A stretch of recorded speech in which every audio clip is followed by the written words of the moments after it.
Hey Tubes, well, it's Big Tater. We're back from the range with the 44 mag and tested out some of this ammo. Before we go further with this installment, I want to explain why revolvers can pull bullets out of the shell casings. And in this case, with a high recoil revolver, if you fire a few rounds and your bullets aren't crimped properly into the shells, the recoil of the revolver transmitting the pull to the bullet, what will result is the bullet will migrate out of the case. So you really want to be aware of that and make sure your bullets are crimped in firmly.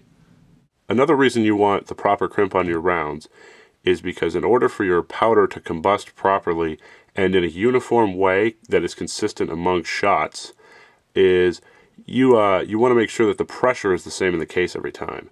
Now the way you achieve that is by having a firm crimp. If every round is crimped to the exact same degree, then it's very likely that your powder will achieve the same pressure before the bullet starts moving forward.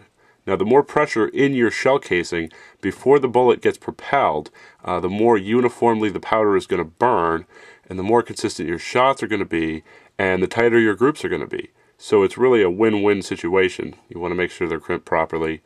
And the other thing about crimping though is if you do over crimp, say you're doing target loads, if you over crimp, the danger is you're just going to wear out your brass faster. So I like to find a happy medium where, I'm crimping pretty firmly, but with practice loads I don't go overboard. I'd like to say a few things about these rounds. They were kind of on the light side, but I did mention that I was loading a little bit light. And overall, they went through the tests really well, and in this video we're going to talk about what you want to look for when you're first trying out a particular load. So let's head to the range. So in this segment here, what I'm doing is loading 6 rounds. I'm going to fire the first one and then check the case for signs of excessive pressure. Let's watch.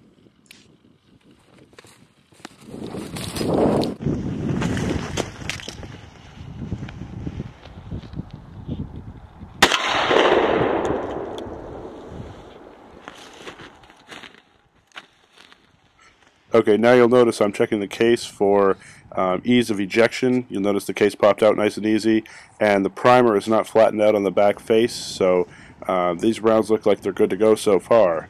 And let's check for the rest of the rounds. We're going to see if any of the bullets crept out. It looks so far like the crimps are pretty good. The recoil is not dislodging the bullets. So I'm going to fire the next 5.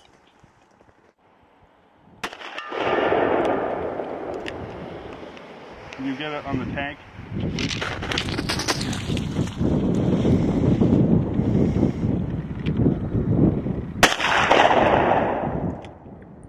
Now you'll notice he was actually filming the wrong tank. I'm shooting at a tank that's quite a bit further away, but you can see the holes that the 44 left.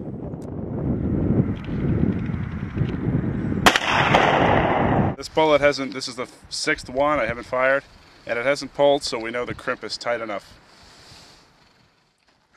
So like I said, I checked the 6th round, and once you see that you fired 5 and the last bullet hasn't pulled, they're usually good to go for that batch. Spray paint can became clogged, and I think I know the exact tool we need to fix this.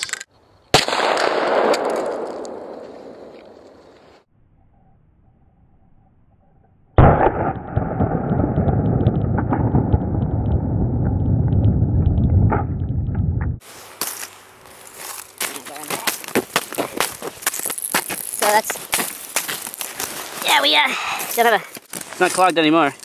It's got a pretty good hole. Where did it come out?